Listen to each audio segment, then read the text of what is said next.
ত্রিশঙ্কুর স্বর্গযাত্রা। ইক্ষ্বাকু রাজবংশে ত্রিশঙ্কু নামে এক রাজা ছিলেন। ত্রিশঙ্কুর ইচ্ছা ছিল শারীরিকভাবে স্বর্গে যাওয়ার, তাই এর জন্য তিনি বশিষ্ঠজিকে যজ্ঞ করতে বললেন। বশিষ্ঠজি বললেন, একজন মানুষকে তার দেহসহ স্বর্গে পাঠানোর শক্তি আমার নেই।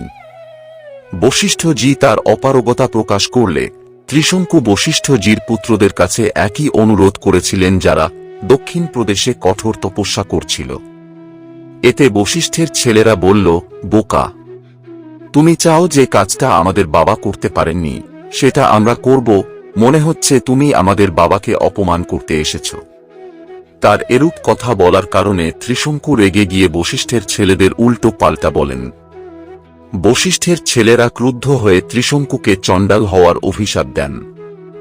অভিশাপের কারণে ত্রিশঙ্কুর সুন্দর শরীর কালো হয়ে গেল, মাথার চুল চণ্ডালদের মতো ছোট হয়ে গেল, তার গলায় হাড়ের মালা পরানো হয়। ত্রিশঙ্কুর এমন ছদ্মবেশ দেখে তার মন্ত্রী ও দরবারীরা তাকে ছেড়ে চলে যায়। তারপরও তিনি শারীরিকভাবে স্বর্গে যাওয়ার ইচ্ছা ত্যাগ করেননি। তিনি বিশ্বামিত্রের কাছে গিয়ে বললেন, ঋষিরাজ, তুমি মহা তপস্বী, আমার শারীরিকভাবে স্বর্গে যাওয়ার ইচ্ছা পূরণ করে আমাকে দয়া করুন। বিশ্বামিত্র বললেন, হে মহারাজ, তুমি আমার কাছে আশ্রয় নিতে এসেছ, আমি অবশ্যই আপনার ইচ্ছা পূরণ করব।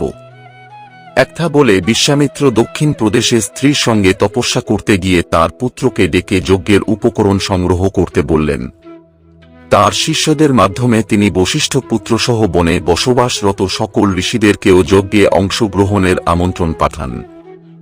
শিষ্যরা ফিরে এসে জানালেন যে সমস্ত ঋষিরা আমন্ত্রণ গ্রহণ করেছেন, কিন্তু বশিষ্ঠের পুত্ররা এই বলে আমন্ত্রণ প্রত্যাখ্যান করেছেন যে আমরা এমন যজ্ঞের অংশগ্রহণ করতে পারি না যেখানে চণ্ডাল এবং পুরোহিত ক্ষত্রিয়। এই কথা শুনে বিশ্বামিত্রজি রেগে গেলেন এবং বললেন, বিনা কারণে তিনি আমাকে অপমান করেছেন। আমি তাদের অভিশাপ দিচ্ছি যে তারা সবাই ধ্বংস হয়ে যাবে। কালের আবর্তে বেঁধে আজ তাদের সকলেরই যমলোকে যাওয়া উচিত এবং 700 বছর চণ্ডাল জীবনে বিচরণ করবে। তারা শুধু কুকুরের মাংস খেতে পাবে এবং চিরকাল কুৎসিত থাকবে। এইভাবে তাকে অভিশাপ দিয়ে তিনি যজ্ঞের প্রস্তুতি নিতে লাগলেন। শতানন্দজি আরও বললেন, বিশ্বামিত্রের অভিশাপের কারণে বশিষ্ঠ পুত্র যমলোকে যান।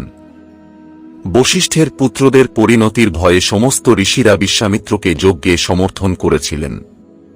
যজ্ঞের শেষে বিশ্বামিত্র সমস্ত দেবতাদের ডাকলেন যজ্ঞে অংশ নিতে, কিন্তু কোনো দেবতা তার যজ্ঞে অংশ নিতে আসেননি।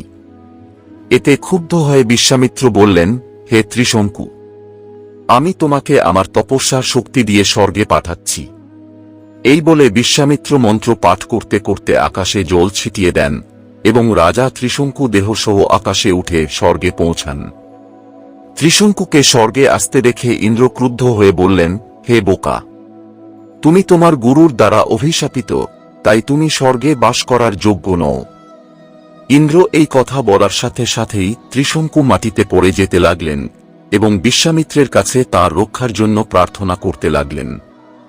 বিশ্বামিত্র তাকে সেখানে থাকার নির্দেশ দেন এবং তিনি বাতাসে মাথা ঝুলিয়ে রাখেন।